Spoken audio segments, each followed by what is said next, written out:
అండి, ఎలా ఉన్నారు? అందరూ బాగున్నారు. నేనైతే టమాటా పప్పు గురించి చెప్పబోతున్నాను. ముందుగా ప్రెషర్ కుక్కర్ పెట్టుకొని అందులో ఆయిల్ పోసుకోవాలి. ఆయిల్ వేడయ్యాక ఆవాలు జీలకర్ర వేసుకోవాలి. 2 ఎండుమిర్చి వేసుకోవాలి. దంచుకున్న వెల్లుల్లి వేసుకోవాలి. అలాగే కరివేపాకు వేసుకోవాలి.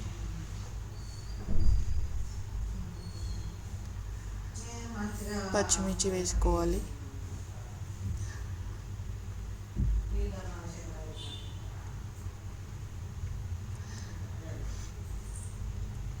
పసుపు వేసుకోవాలి.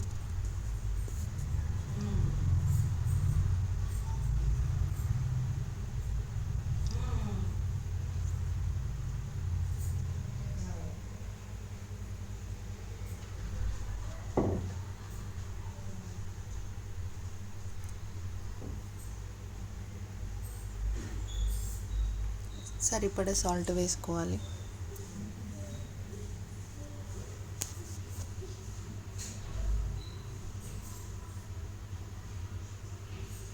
తర్వాత టమాటో పుదీనా వేసుకోవాలి.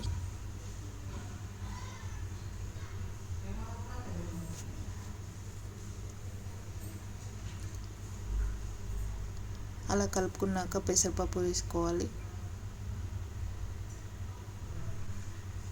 వేసుకొని కలుపుతూ ఉండాలి. అలా కొంచెం పెసరపప్పు ఫ్రై అవ్వనివ్వాలి.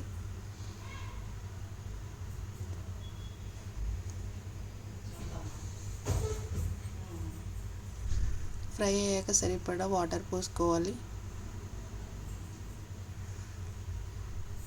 పోసుకొని ప్రెషర్ కుక్కర్లో ఉడికించుకోవాలి. అలా అయితే ఉడకనివ్వాలి. పప్పుని లూజ్గా చేసుకోవాలి. ఇలా చేసుకోవడం వల్ల టేస్టీగా ఉంటుంది. తర్వాత కొత్తిమీర వేసుకోవాలి. పప్పు అయితే రెడీ అయిపోయింది ఫ్రెండ్స్. తర్వాత పోపు వేసుకోవాలి.